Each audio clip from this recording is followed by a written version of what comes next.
All right, crew, we're back. Some updates on my AR9 build, as well as I got in the Junkyard Ops Trauma Mag.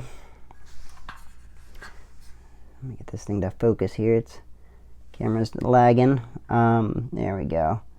But yeah, it's a nice shade of purple, and then out in the outdoor light, as you tilt it, it actually goes from purple to a gold and then to like a green. So very cool camo or chameleon mag. They got their website on the front, and then on the bottom, gotta love the lime green base plate.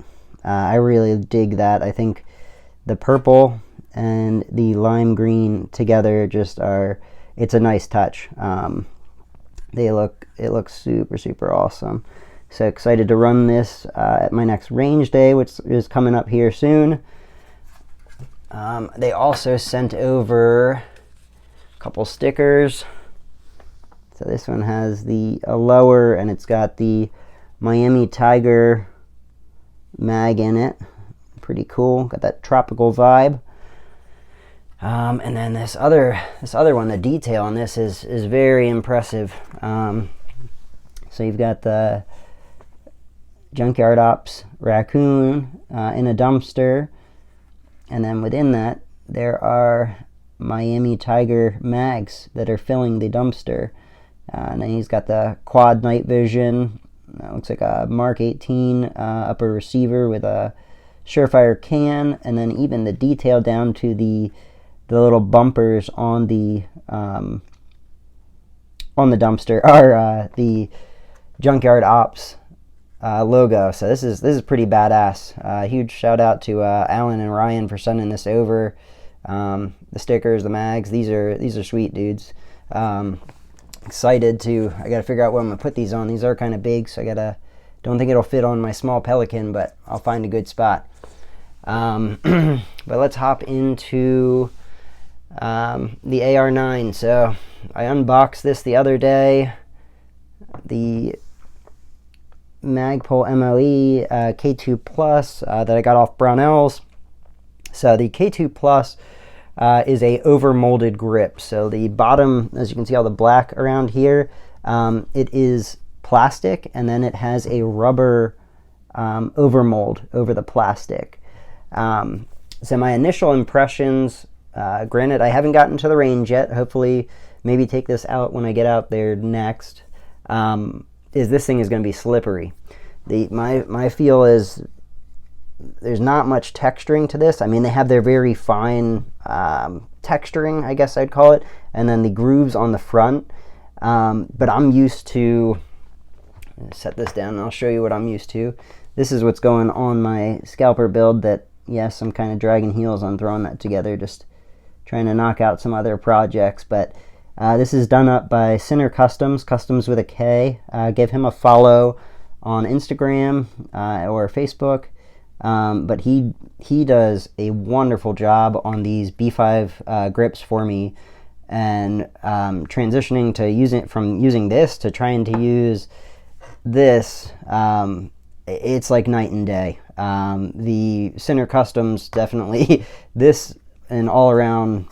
I mean, if your hand gets wet or something, the texturing on this, you're still going to have a great grip. And this one is actually moderately textured compared to what I have on my SBR, which is actually, it looks very similar, but the texturing is a little more aggressive. It probably could be sanded down to get a little closer to this, but I don't mind how aggressive it is. I have some friends that have touched it though, and they're like, it is aggressive.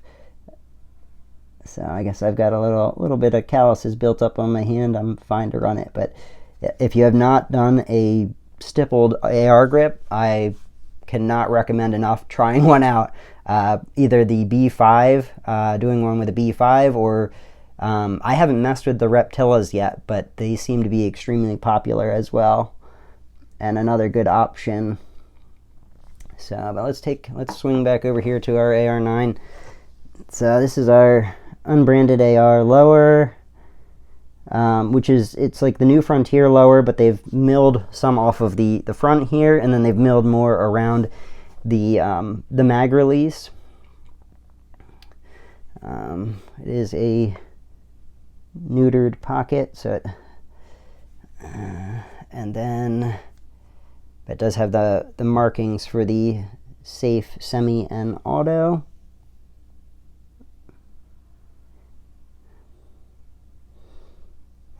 And I have the KAK blade on here. I'm not 100% sold on this. I really would like to get a SBA 3 in OD green. Availability on those right now seems to be slim to none. So if you do see any out there, please drop me a DM on Instagram, or drop it down in the comments on here where you've seen them. I'd prefer to stick with a actual one instead of a knockoff. But let me know if you see one, because I do think I'm going to change that out. And the only other thing potentially is the our Sling Mount here. You know, I run those ASAP adapters for the paraclip. So I'm waffling on leaving this on there, or maybe swapping out and going with what I normally do. So we'll see, but that is functional now. The only thing that we need is a sight for the upper receiver that I've shown you guys a few times. So I'll figure out a sight for this. Might just run irons initially, or might just run out and function test it with no sight on it, just to see if we need to change the buffer weight or anything. As far as the muzzle device, I've mentioned this thing a few times, so I figured I'd show you. This is the War Sport kind of modernized A2.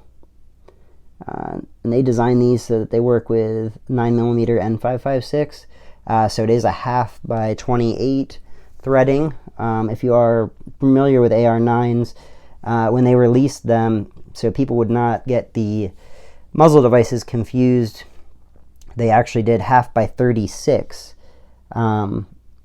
So to have a 1/2 by 28 is not abnormal. I think the industry is kind of, it's probably like 50-50 now. But initially when they came out, they were running 1/2 by 36 to avoid folks from mixing up their muzzle devices and then shooting a 9mm through a 223 or 5.56 muzzle device and not having the space for the round to go through.